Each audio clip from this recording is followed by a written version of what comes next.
ದೇಶದಲ್ಲಿ ಚುನಾವಣಾ ಕಣ ರಂಗೇರ್ತಾ ಇದೆ ಅಂತಂದ್ರೆ ದೇಶದಲ್ಲೇ ಪಶ್ಚಿಮ ಬಂಗಾಳದಲ್ಲಿ ಅತಿ ಹೆಚ್ಚು ಸ್ಥಾನಗಳನ್ನು ಪಡೆಯುವ ಕಸರತ್ತು ನಡೆಸ್ತಾ ಇರುವಂತಹ ಭಾರತೀಯ ಜನತಾ ಪಕ್ಷ ಸಂದೇಶ್ ಖಲಿಯಲ್ಲಿ ಶಾಜಹಾನ್ ಅವನೊಬ್ಬ ಇದ್ನಲ್ಲ ಯೂಸ್ಲೆಸ್ ಫೆಲೋ, ಆ ಯೂಸ್ಲೆಸ್ ಫೆಲೋ ದೌರ್ಜನ್ಯದ ವಿರುದ್ಧ ಧ್ವನಿ ಎತ್ತಿದ್ದ ಸಂತ್ರಸ್ತೆಗೆ ಟಿಕೆಟ್ ಕೊಟ್ಟಿದೆ. ಸಂದೇಶ್ ಖಲಿ ವ್ಯಾಪ್ತಿಯ ಬಸೀರ್ ಹಟ್ ಕ್ಷೇತ್ರದಲ್ಲಿ ಅಲ್ಲಿಯ ಸಂತ್ರಸ್ತೆ ರೇಖಾ ಪಾತ್ರ ಅವ್ರನ್ನ ಬಿಜೆಪಿ ಕಣಕ್ಕಿಳಿಸಿದೆ. ಇತ್ತೀಚೆಗೆ ನಡೆದ ಪ್ರತಿಭಟನೆಗಳ ನೇತೃತ್ವವನ್ನು ಆಕೆನೇ ಮಾಡಿದ್ರು ಮತ್ತು ಆಕೆಗೆ ಹೆದರಿಸಿದರು, ಬೆದರಿಸಿದರು. ಆಕೆ ಬಗ್ಗದೆ ದೂರನ್ನೂ ಕೊಟ್ಟರು ಮತ್ತು ನ್ಯಾಯಾಲಯಕ್ಕೆ ಹೋಗಿ ತನ್ನ ಹೇಳಿಕೆಯನ್ನು ನ್ಯಾಯಮೂರ್ತಿಗಳ ಮುಂದೆನೇ ದಾಖಲು ಮಾಡಿಕೊಂಡ್ರು.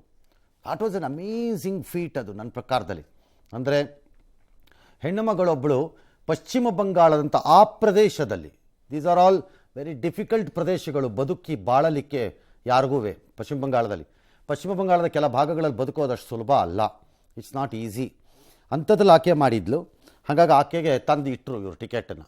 ನಾನು ಬಿ ಜೆ ಪಿಯವ್ರು ಕೊಟ್ಟಿದ್ದು ಗ್ರೇಟ್ ಅಲ್ಲ ಇದು ಅಂತಲ್ಲ, ಇಟ್ಸ್ ಎ ಮೆಸೇಜ್ ಅದು. ನನ್ನ ಪ್ರಕಾರ ಎಲ್ಲ ರಾಜಕೀಯ ಪಕ್ಷಗಳು ಅದನ್ನು ಫಾಲೋ ಮಾಡಬೇಕು. ಈ ಥರ ಆದಾಗ ಟಿಕೆಟ್ ಕೊಟ್ಟು ತೋರಿಸ್ಬೇಕು. ಪೊಗರು ತೋರಿಸೋವಂತಹ ಕಚಡಗಳಿಗೆ ಪ್ರಜಾಪ್ರಭುತ್ವ ಹೇಗೆ ಉತ್ತರ ಕೊಡಬಹುದು ಅನ್ನೋದನ್ನು. All right. ಇನ್ನು ಕೃಷ್ಣಾನಗರದಲ್ಲಿ ಮೊಹಾವಾ ಮೈತ್ರಾ ವಿರುದ್ಧ ರಾಜಮಾತೆ ಅಮೃತಾ ರಾಯನ್ ಕಣಕ್ಕಿಳಿಸಿದೆ. ಹಿಮಾಚಲದಲ್ಲಿ ಮಂಡಿಯಿಂದ ನಟಿ ಕಂಗನಾ ರಣಾವತ್ ಅವ್ರನ್ನ ಬಿ ಜೆ ಪಿ ಕೆಳಕ್ಕಿಳಿಸಿದೆ. ಇನ್ನು ಅದ್ಯಾರು MDMK ಈ ರೋಡ್ನ MP ಗಣೇಶ್ ಮೂರ್ತಿ ಅವ್ರು ನಿನ್ನೆ ರಾತ್ರಿ ಕ್ರಿಮಿನಾಶಕವನ್ನು ಸೇವಿಸಿದ್ರು. ಕಾರಣ DMKಗೂ MDMKಗೂ ಮೈತ್ರಿ ಆಗಿದೆ ಅಲ್ಲಿ. ಹಾಗಾಗಿ ಅವ್ರು ಸೀಟ್ ಬಿಟ್ಟುಕೊಡುವಾಗ ಈ ಕ್ಷೇತ್ರ DMKಗೆ ಹೊಟ್ಟೋಯ್ತು. ಹಾಗಾಗಿ ಅವರು ನನಗೆ ಟಿಕೆಟ್ ಇಲ್ಲ ಅನ್ನೋ ಕಾರಣಕ್ಕೆ ಇದ್ರು. ಈಗ ಅವ್ರ ಪರಿಸ್ಥಿತಿ ಭಾಳ ಕ್ರಿಟಿಕಲ್ ಆಗಿದೆ. ಬದುಕ್ತಾರೋ ಇಲ್ವೋ ಗೊತ್ತಿಲ್ಲ. 74 ವರ್ಷ. ಕಾಂಗ್ರೆಸ್ 6ನೇ ಪಟ್ಟಿಯನ್ನು ಕೊಟ್ಟಿದೆ. ಆದರೆ ರಾಯ್ಬರೇಲಿ ಅಮೇಥಿನಲ್ಲಿ ಈಗಲೂ ಯಾರು ಅಂತ ಹೇಳಿಲ್ಲ. ಭಾರತೀಯ ಜನತಾ ಪಕ್ಷಕ್ಕೆ ಚೆನ್ನಾಗಿ ಗೊತ್ತಿದೆ, ದೇಶದ ಪೂರ್ವ ಭಾಗದಲ್ಲಿ ತಾನು ಹೆಚ್ಚು ಸ್ಥಾನಗಳನ್ನು, ದಕ್ಷಿಣ ಭಾಗದಲ್ಲಿ ಹೆಚ್ಚು ಸ್ಥಾನಗಳನ್ನು ಗಳಿಸದೆ ಹೋದರೆ ಈ 400ರ 400 ಪಾರ್ ಅಂತೇನೋ ಹೇಳ್ತಾರಲ್ಲ, ಅದರ ಹತ್ತಿರಕ್ಕೂ ಬರೋಕ್ಕಾಗಲ್ಲ ಅಂತ ಅವ್ರಿಗೆ ಅರಿವಿದೆ. ಹಾಗಾಗಿ ಅವರ ಬಹುತೇಕ ಹೋರಾಟಗಳು ಈ ಬಾರಿ ಈಸ್ಟ್ ಆಫ್ ಇಂಡಿಯಾ ಅಂದರೆ ಪೂರ್ವ ಭಾಗ ಹಾಗೂ ದಕ್ಷಿಣ ಭಾಗ. ಯಾಕಂದರೆ ಉತ್ತರ ಮತ್ತು ಪಶ್ಚಿಮ ಭಾಗವನ್ನು ಹೆಚ್ಚು ಕಡಿಮೆ ತಮ್ಮ ಕಬ್ಜಾ ಮಾಡ್ಕೊಂಡ್ಬಿಟ್ಟಿದ್ದಾರೆ. ಅವರು ಆಲ್ಮೋಸ್ಟ್ ಕಬ್ಜಾ ಮಾಡಿಬಿಟ್ಟಿದ್ದಾರೆ ಅದನ್ನು, ಹೆಚ್ಚು ಕಡಿಮೆ. ನಾನು ಫುಲ್ ಅಂತ ಹೇಳ್ತಾ ಇಲ್ಲ. ಹಾಗಾಗಿ 2 ಭಾಗದ ಮೇಲೆ ಅವ್ರದ್ದು ಕಾನ್ಸಂಟ್ರೇಷನ್ನು. ಹಾಗಾಗಿ ಇಲ್ಲಿ ಇಷ್ಟು ಮಾಡಿದ್ದಾರೆ. ಎಸ್, ಚುನಾವಣಾ ಬಾಂಡ್ಗಳ ವಿಚಾರದಲ್ಲಿ ದೇಶದಲ್ಲಿ ರಾಜಕೀಯ ಮುಂದುವರೆದಿದೆ. ಬಿಜೆಪಿ ವಿರುದ್ಧ ವಿಪಕ್ಷಗಳ ವಾಗ್ದಾಳಿ ನಿರಂತರವಾಗ್ತಾ ಇದೆ. ಬಿಜೆಪಿ ಯಾರಿಂದಲೂ ದೇಣಿಗೆ ಪಡೆದಿಲ್ಲ, ಬದಲಾಗಿ ಸುಲಿಗೆ ಮಾಡಿದೆ ಅಂತ ಸಮಾಜವಾದಿ ಪಕ್ಷದ ಅಖಿಲೇಶ್ ಸಿಂಗ್ ಯಾದವ್ ಆರೋಪವನ್ನು ಮಾಡಿದ್ದಾರೆ. ದೇಣಿಗೆ ಬದಲು ಸುಲಿಗೆ ಮಾಡಲು ಸಿಬಿಐ, ಇಡಿ, ಐಟಿ ಮತ್ತಿತರ ತನಿಖಾ ಸಂಸ್ಥೆಗಳನ್ನು ಬಿಜೆಪಿ ದುರ್ಬಳಕೆ ಮಾಡಿಕೊಳ್ತಾ ಇದೆ. ಈ ಇಲಾಖೆಗಳ ಮೂಲಕ ನೋಟಿಸ್ ಜಾರಿ ಮಾಡಿಸಿ ಒತ್ತಡ ಹೇರಿದಾಗಲೆಲ್ಲ ಬಿಜೆಪಿ ಖಾತೆಗೆ ಹಣ ಜಮೆಯಾಗಿದೆ. ಇದನ್ನ ಸುಲಿಗೆಯಂತೆ ಕರಿಬೇಕು ಅಂತ ಅಖಿಲೇಶ್ ಸಿಂಗ್ ಯಾದವ್ ಆಕ್ರೋಶವನ್ನು ಹೊರಹಾಕಿದ್ದಾರೆ. ಇನ್ನು ಧಾರವಾಡದಲ್ಲಿ ಸಚಿವ ಸಂತೋಷ್ ಲಾಡ್ ಕೂಡ ಇದೇ ಅರ್ಥದಲ್ಲಿ ಹೇಳಿಕೆ ಕೊಟ್ಟಿದ್ದಾರೆ. All right. ಭಾರತೀಯ ಜನತಾ ಪಕ್ಷ ಅದನ್ನು ಹೆದರಿಸಿ ಬೆದರಿಸಿ ಸುಲಿಗೆ ಮಾಡಿದ್ದಾರೆ ಅಂತಲೇ ಇಟ್ಕೊಳ್ಳೋಣ. ಆಲ್ ರೈಟ್, ಹಾಗೆ ಇಟ್ಕೊಳ್ಳೋಣ, ತೊಂದರೆ ಇಲ್ಲ. ಬಟ್ ಈ ಚುನಾವಣಾ ಬಾಂಡ್ ಭಾರತೀಯ ಜನತಾ ಪಕ್ಷ ಒಂದಕ್ಕೆ ಬಂದಿಲ್ಲ. ಎಲ್ಲ ಪಕ್ಷಗಳಿಗೂ ಅದು ಹೋಗಿದೆ. SP ಎಷ್ಟು ಬಂದಿದೆಯೋ ಬಿಟ್ಟಿದೆಯೋ ನಂಗೆ ಗೊತ್ತಿಲ್ಲ. ಎಲ್ಲರಿಗೂ ಬಂದಿದೆ. ಕಾಂಗ್ರೆಸ್ಗೂ ಬಂದಿದೆ, TMCಗೂ ಬಂದಿದೆ, DMKಗೂ ಬಂದಿದೆ, BRSಗೂ ಬಂದಿದೆ, ಎಲ್ಲರಿಗೂ ಬಂದಿದೆ. ಪ್ರಮಾಣ ವ್ಯತ್ಯಾಸ. ಓಕೆ. ಈ ರೂಪದಲ್ಲಿ ಹಣ ಇಳಿಸ್ಕೊಂಡಾಗ ಆಯಾಯ ರಾಜ್ಯಗಳ ಅಧಿಕಾರದಲ್ಲಿರುವ ಪಕ್ಷಗಳಲ್ಲಿ ಬಂದಿದೆ. ಇವ್ರ ಫ್ರೆಂಡ್ ಮಮತಾ ಬ್ಯಾನರ್ಜಿ ಅಧಿಕಾರದಲ್ಲಿ ಪಶ್ಚಿಮ ಬಂಗಾಳದಲ್ಲಿದ್ದಾರೆ, ಅಲ್ಲೂ ದುಡ್ಡು ಬಂದಿದೆ. ಅವ್ರಿಗೂ ದುಡ್ಡು ಕೊಡುವಂತ ಬಿಜೆಪಿ ಇವರು ಇಡಿಗೆ ಹೇಳ್ಕೊಡಕ್ಕಾಗಲ್ವಲ್ಲ. ಹಾಗಾದ್ರೆ ಪಶ್ಚಿಮ ಬಂಗಾಳ SP ಮತ್ತು DMK ಮತ್ತು ಕಾಂಗ್ರೆಸ್ಗೆ ಬಂದಾಗ ಅದು ಪ್ರೀತಿಯಿಂದ ಬಂದ ಉಡುಗೊರೆ, ಇನ್ನೊಬ್ಬರಿಗೆ ಹೋದಾಗ ಅದು ಸುಲಿಗೆ. ಭಾರತೀಯ ಜನತಾ ಪಕ್ಷದ ಸುಲಿಗೆ ಎಂದು ನಾವು ಒಪ್ಪಬೇಕು ಎನ್ನುವುದಾದರೆ ನಿಮ್ಮದನ್ನು ಸುಲಿಗೆ ಎಂದೇ ನಾವು ಪರಿಗಣಿಸಬೇಕು ಅನ್ನೋದು ನೀವು ಒಪ್ಕೋಬೇಕು. ಆಗ ಸರ್ವರೂ ಸುಲಿಗೆ ಕೋರರು. ಆಗ ಆ ಲೆಕ್ಕಾಚಾರ ಹಿಡಿದ್ರಂಗಾರೆ. ಹಾಗಾಗಿ ಈ ಬಾಂಡ್ ವಿಚಾರದಲ್ಲಿ ಎಗೈನ್ ಅವಾಗ ಲಕ್ಷ್ಮಣ್ ಸವದಿಯವರು ಧರ್ಮ, ನ್ಯಾಯ, ಸಿದ್ಧಾಂತ, ತತ್ವ ಎಲ್ಲ ಇಲ್ಲ ಅಂತಿದ್ರಲ್ಲ. ಸೇಮ್. ನೀವು ಯಾರೂ ಇದರಲ್ಲಿ ನಾವು ಪರಿಶುದ್ಧರಾಗಿದ್ದೇವೆ ಅಂತ ಯಾರೂ ಇಲ್ಲ ಆ ವಿಚಾರದಲ್ಲಿ. ಹಾಗಾದ್ರೆ ಒಂದು ವೇಳೆ ಅದು ಸುಲಿಗೆಯೇ ಆಗಿದ್ದರೆ ಅದನ್ನು ಯಾವ ಹಂತಕ್ಕೆ ತಗೊಂಡೋಗ್ಬೇಕು ಅದಕ್ಕೆ ತಗೊಂಡೋಗ್ಬೇಕು.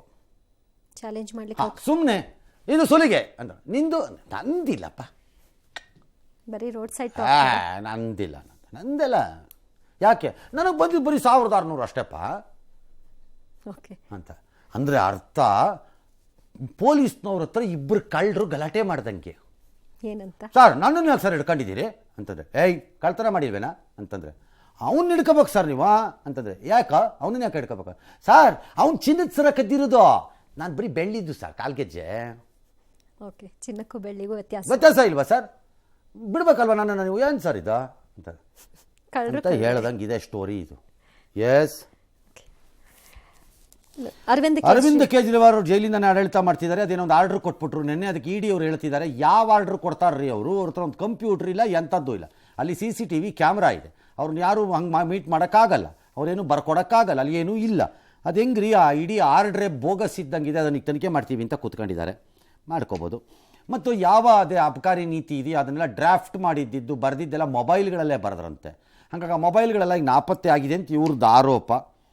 ಗೊತ್ತಿಲ್ಲ ಅದು ಏನಾಗತ್ತೋ ಏನೋ, ಅಲ್ಟಿಮೇಟ್ಲಿ ಇವೆಲ್ಲ ಆರೋಪ ಮಾಡಿದ್ರೆ ಪ್ರಯೋಜನ ಇಲ್ಲ, ಕೋರ್ಟಲ್ಲಿ ಪ್ರೂವ್ ಮಾಡಬೇಕು. ಎಸ್, ಬೆಂಗಳೂರಿನ ಕುಮಾರಸ್ವಾಮಿ ಲೇಔಟ್ನಲ್ಲಿ ಕಳೆದ ರಾತ್ರಿ ಆಟೋ ಪಾರ್ಕಿಂಗ್ ವಿಚಾರಕ್ಕೆ ಅಕ್ಕಪಕ್ಕದ ಮನೆಯವರ ನಡುವೆ ಗಲಾಟೆ ಏರ್ಪಡಿತು. ಸುಕುಮಾರ್ ಸೈಯದ್ ಎಂಬುವರ ಮಧ್ಯೆ ಗಲಾಟೆ ನಡೆದದ್ದು, ಇದು ಗುಂಪು ಘರ್ಷಣೆಯಾಗಿ ಬದಲಾಯಿತು. ಪ್ರಕರಣ ಸಂಬಂಧ ಸೈಯದ್ ಅಫ್ರಿದಿ ಕರೀಂ ಹೆಸರಿನ 3 ಆರೋಪಿಗಳನ್ನು ಪೊಲೀಸರು ಬಂಧನಕ್ಕೆ ಒಳಪಡಿಸಿದ್ದಾರೆ. ಆದರೆ ಗಲಾಟೆ ನಡೆದ ಕೆಲವೇ ಕ್ಷಣಗಳಲ್ಲಿ ಸಂಸದ ಪ್ರತಾಪ್ ಸಿಂಹ ಇದಕ್ಕೆ ಕೋಮು ಬಣ್ಣ ನೀಡಲು ಮುಂದಾಗಿದ್ರು. ಅಲ್ಲ ಮುಂದಾಗಿದ್ರು ಏನೋ, ಅವ್ರು ವಾಪಸ್ ಆಮೇಲೆ ಟ್ವೀಟನ್ನ ಡಿಲೀಟ್ ಮಾಡ್ಕೊಂಡ್ರಂತೆ ಆಯಿತು. ದಟ್ಸ್ ಸುಕ್ಕಿ ಫಾರ್ ಮೀ, ನನಗೆ ಅದಲ್ಲ ಪಾಯಿಂಟ್. ನನ್ನ ಪಾಯಿಂಟ್ ಈಸ್, ಆಟೋ ನಿಲ್ಸೋದಕ್ಕೂ ಅವ್ರು ಬಂದು ಅಬ್ಜೆಕ್ಟ್ ಮಾಡಿದ್ರೋ ಮಾಡಲಿಲ್ವೋ, ಗಲಾಟೆ ಆಯಿತೋ ಬಿಡ್ತೋ, ಎಂಥ ದಿಮಾಕಿರ ಈ ಪ್ರವೃತ್ತಿಯನ್ನೇ ನಾನು ಪದೇ ಪದೇ ಈ ಕಾಂಗ್ರೆಸ್ ಸರ್ಕಾರ ಕೇಳ್ತಾ ಇರೋದು. ನಿಮ್ಮ ಈ ಈ ಈ ಈ ನಿಲುವೇನಿದೆ ಇದು ದೊಡ್ಡ ಸಮಸ್ಯೆಯನ್ನು ಸೃಷ್ಟಿ ಮಾಡುತ್ತೆ ನಿಮಗೆ ಮುಂದಿನ ದಿನಗಳಲ್ಲಿ ಅಂತ. ಈ ಪ್ರವೃತ್ತಿ ಏನಿದೆ, ಈ ದಿಮಾಕು ಮತ್ತು ಕೊಬ್ಬೇನಿದೆ, ಯಾರು ನನ್ನನ್ನು ಪ್ರಶ್ನೆ ಮಾಡಿದರೆ ನನಗೊಂದು 20 ಜನ ಕರ್ಕೊಂಬಂದು ಹೊಡೆಸ್ಬಿಡ್ತೀನಿ ಅಂತನೋ, ಕಲ್ಲು ಹೊಡೆದ್ಬಿಡ್ತೀನಿ ಅಂತನೋ, ಬೆಂಕಿ ಹಾಕ್ಬಿಡ್ತೀನಿ ಅಂತನೋ, ಈ ಪ್ರವೃತ್ತಿ ಏನಿದೆ ಇದನ್ನು ಅಲ್ಲಲ್ಲಿ ಹದ ಮಾಡದೇ ಇದ್ದರೆ you will face a serious problem. General ಭಾವನೆಗಳು, forget the party. All right, ಅವ್ರ ಆಟೋ ನಿಲ್ಸಿದ್ ಯಾಕೆ ನಿಲ್ಲಿಸ್ತಿ ಅಂತ ಕೇಳಲೇಬಾರ್ದಾಗಿತ್ತು, ಅದು ಅವ್ರ ಜಾಗನೇ ಅಲ್ಲ ಅಂತಾನೆ ಅನ್ಕೊಳ್ಳೋಣ ಬೇಕಾರೆ. What sort of an attitude ಇದು? ಹಂಗೆ ಕೇಳಿದ್ರು ಅಂತ ನಾನು 20 ಜನ ಕರ್ಕೊಂಬಂದು ಬೆಂಕಿ ಹಾಕ್ಬಿಡ್ತೀನಿ, ಒದ್ಬಿಡ್ತೀನಿ, ಚುಚ್ಚಿಬಿಡ್ತೀನಿ, ಕತ್ತರಿಸ್ಬಿಡ್ತೀನಿ ಅಂತಂದ್ರೆ what sort of a law and order it is? ಕಾನೂನು ಭಯನೇ. ಅದು ಕೋಮು ಅಲ್ಲ, ಕೋಮ್ ಅಲ್ಲದೆ ಇರಬಹುದು, ಇಲ್ಲದೆ ಇರ್ಬೋದು ಕೋಮ್ ಬಣ್ಣ, ಅದಕ್ಕೆ ಇಟ್ಸ್ ಆಲ್ ರೈಟ್, ಇಲ್ಲದೆ ಇರ್ಬೋದು, ಎಲ್ಲವೂ ಕೋಮ್ ವಿಚಾರಣೆ ಆಗಬೇಕು ಅಂತ ಇಲ್ಲ ಅಲ್ಲಿ. ಆದರೆ ಆಟಿಟ್ಯೂಡ್ ತೋರಿಸೋ ಅಂಥವ್ರದ್ದು ಹೆಡೆಮುರಿ ಕಟ್ಟದೇ ಇದ್ದರೆ ಈ ಥರದ ಇನ್ಸಿಡೆಂಟ್ಗಳು will become a big issue ಮುಂದಕ್ಕೆ ಹೋಗ್ತಾ ಹೋಗ್ತಾ. ರಾಜ್ಯದಲ್ಲಿ ತೀವ್ರ ಸ್ವರೂಪವಾದ ನೀರಿನ ಸಮಸ್ಯೆ ಇದೆ. ಕೆಲವು ಕಡೆ ಪೋಲ್ ಮಾಡಿದ್ದಾರೆ. ಇವತ್ತು ಜಲಮಂಡಳಿ ಆದೇಶವನ್ನು ಉಲ್ಲಂಘಿಸಿ ಪ್ರತಿಷ್ಠಿತ ಹೋಟೆಲ್ ರೆಸಾರ್ಟ್ಗಳಲ್ಲಿ rain water dance, swimming pool dance ಎಲ್ಲ ಮಾಡಿದಾರಂತೆ. ಯಾವುದೋ ಸಹ ಪರಪ್ಪನಗರ ಸಮೀಪದ ಪಾರ್ಕ್ ಒಂದರಲ್ಲಿ ಯಾವುದೋ ಅಪಾರ್ಟ್ಮೆಂಟ್ ನಿವಾಸಿಗಳು ಅಂದಾಜು 2 ಲಕ್ಷ ನೀರಿನ ಬಣ್ಣ ಹಾಕ್ಬಿಟ್ಟು ಆಟ ಆಡಿದಾರಂತೆ. ಪೊಲೀಸರು ಪ್ರಶ್ನೆ ಮಾಡಿದ್ರೆ ಪ್ರಯೋಜನ ಆಗಿಲ್ಲವಂತೆ, ಎಲ್ಲ ವ್ಯತ್ಯಯ ಆಗಿದೆ, ನೀರೆಲ್ಲ ಕಾವೇರಿ ಅಥವಾ borewell what ever it is. ಭಾಳ ಕಡೆ ಬನದೋಕಳಿ ಆಡಿದ್ದಾರೆ.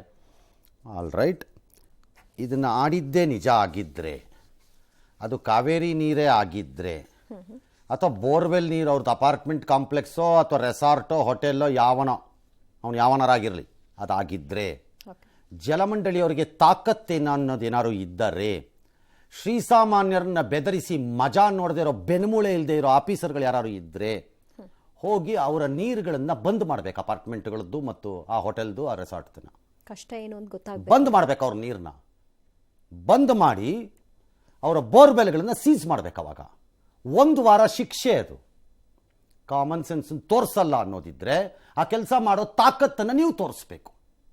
ಬರೀ ಯಾರ ಕಾರ್ ತೊಡದ್ರು ಅಂತ ಹೇಳ್ಬಿಟ್ಟು ಅವ್ರಿಗೆ ಹೋಗಿ ಫೈನ್ ಹಾಕೋ ಅಂತಹ ಉತ್ತರ ಕುಮಾರರ ಥರ ಆಟ ಆಡಬೇಡಿ. ಇಲ್ಲಿ ಬಂದು ಪೊಲೀಸರು ಹೋದ್ರು ಉಡಾಫೆ ಮಾಡಿದ್ದಾರೆ ಸರ್, ಮುಂದುವರಿಸಿದ್ದಾರೆ. ಏನಾರು ಇರಲಿ, ಅದಾಗಿದ್ರೆ ಬಂದ್ ಮಾಡ್ರಿ ಅವ್ರಿಗೆ ವಾಟರ್ನ 1 ವಾರ, ಆಮೇಲೆ ಕೊಡೋರಂತೆ.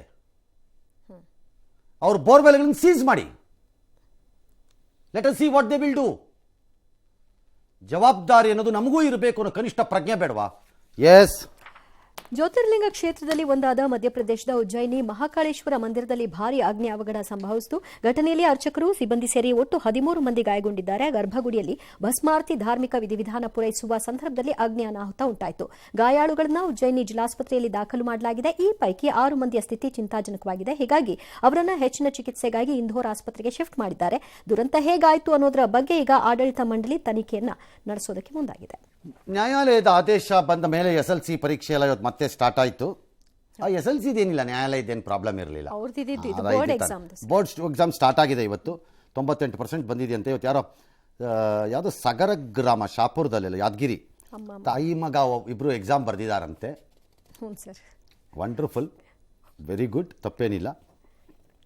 ಈ ಮಧ್ಯೆ ಯಾವುದೋ ಹಾಲ್ ಟಿಕೆಟ್ ಸಿಕ್ಕಿಲ್ಲ ಅಂತ ಯಾವುದೋ ಮಗು ಪಾಪ ಬಂದು ಗಲಾಟೆ ಮಾಡಿ ಪ್ರತಿಭಟನೆ ಮಾಡಿದೆಯಂತೆ. ಏನು ಅಂಡರ್ ಪ್ರೊಟೆಸ್ಟಲ್ಲಿ ಆ ಮಗು ಕೈಲಿ ಬರೆಸ್ಬಿಡ್ಬೇಕಾಗಿತ್ತು. ಆಮೇಲೆ ಅದು ಹಾಲ್ ಟಿಕೆಟ್ ತೊಗೊಳಕ್ಕೆ ಯೋಗ್ಯತೆ ಇತ್ತೋ ತಪ್ಪಾಯ್ತೋ ಮಾಡ್ತೋ ನೋಡ್ಬಿಟ್ಟು ಕೊಟ್ಟಿದ್ದಿದ್ರೆ ಆಗ್ತಿತ್ತಪ್ಪ. ಈಗ ಓಟಲ್ಲಿ ಹೆಚ್ಚು ಕಡಿಮೆ ಆದರೆ ಚಾಲೆಂಜ್ ಓಟ್ ಅಂತ ಅಲ್ಲಿ ಮಾಡಿಸಲ್ವಾ ನೀವು? ಅದ್ರ ಬದಲು ಆ ಮಗುಗೆ ಎಕ್ಸಾಮ್ ಯಾಕೆ ತೆಗಿಯಕ್ಕೆ ಹೋಗ್ತೀರಿ? ಸ್ಪೆಷಲ್ ಮಾರ್ಕಿಂಗ್ ಮಾಡ್ಬಿಟ್ಟು ಬರೆಸ್ಬಿಡೋದಪ್ಪ, ಆಮೇಲೆ ತೀರ್ಮಾನ ಮಾಡಿದ್ರೆ ಆಯ್ತಪ್ಪ. ಅಷ್ಟು ಬುದ್ಧಿ ಏನು ಎಜುಕೇಷನ್ ಡಿಪಾರ್ಟ್ಮೆಂಟ್ ರೀ, ನೀವು ಇನ್ನೊಬ್ರಿಗೆ ಪಾಠ ಹೇಳ್ತೀರಂತೆ. ಯಾವ ಪಾಠ ಹೇಳ್ತೀರಿ? ನಿಮ್ಮ ತಲೆ ಸುಮ್ಮನೆ, ಅದು ಏನಾದ್ರು ಇರಲಿ ಕಾರಣ. All right, S. ಕರ್ನಾಟಕ ಹೈಕೋರ್ಟ್ನ ಇಬ್ಬರು ನ್ಯಾಯಮೂರ್ತಿಗಳಿಗೆ ಮುಂಬೈ ಪೊಲೀಸರ ಸೋಗಿನಲ್ಲಿ ಕರೆ ಮಾಡಿದ ದುಷ್ಕರ್ಮಿಗಳು ಬ್ಲಾಕ್ ಮೇಲ್ ಮಾಡಲು ಯತ್ನ ನಡೆಸಿರುವಂತಹ ಘಟನೆ ನಡೆದಿದೆ. ನೀವು ಬಳಸ್ತಾ ಇರುವಂತಹ ಸಿಮ್ ಕಾರ್ಡ್ಗಳಿಂದ ಕಾನೂನು ಬಾಹಿರ ಜಾಹೀರಾತು, ಆಕ್ಷೇಪಾರ್ಹ ಸಂದೇಶ ಹಾಕ್ತಾ ಇದ್ದೀರಿ, ನಾವು ಕ್ರಮ ತಗೋಬಾರ್ದು ಅಂದ್ರೆ ನಾವು ಕೇಳಿದಷ್ಟು ದುಡ್ಡು ಕೊಡಬೇಕು ಅಂತ ನ್ಯಾಯಮೂರ್ತಿಗಳಾದ SG ಪಂಡಿತ್ ಮತ್ತು ಪ್ರದೀಪ್ ಸಿಂಗ್ ಹೇರೂರ್ ಅವರಿಗೆ ದುಷ್ಕರ್ಮಿಗಳು ಕರೆ ಮಾಡಿ ಬೆದರಿಕೆ ಹಾಕಿದ್ದಾರೆ. ಈ ಸಂಬಂಧ ಅಪರಿಚಿತರ ವಿರುದ್ಧ ವಿಧಾನಸೌಧ ಠಾಣಾ ಪೊಲೀಸರು ಪ್ರಕರಣವನ್ನು ದಾಖಲು ಮಾಡಿಕೊಂಡು ತನಿಖೆಯನ್ನು ಆರಂಭಿಸಿದ್ದಾರೆ. ನ್ಯಾಯಮೂರ್ತಿಗಳ ನಂಬರ್ ಒಂದು ಗೊತ್ತಿದ್ದು ಮಾಡಿದಾರೋ ಗೊತ್ತಿಲ್ಲದೆ ಮಾಡಿಲ್ವೋ ಗೊತ್ತಿಲ್ಲ. ಅದೇ ಯಾವನಾರ ಆಗಿರಲಿ, ಕಾರ್ಕಂಬಂದು 4 ಬಾರಿಸ್ಬೇಕು, ದಾರಿಗೆ ಬರ್ತಾರೆ ಇಂಥವುಗಳಿಗೆಲ್ಲ. ಎಸ್.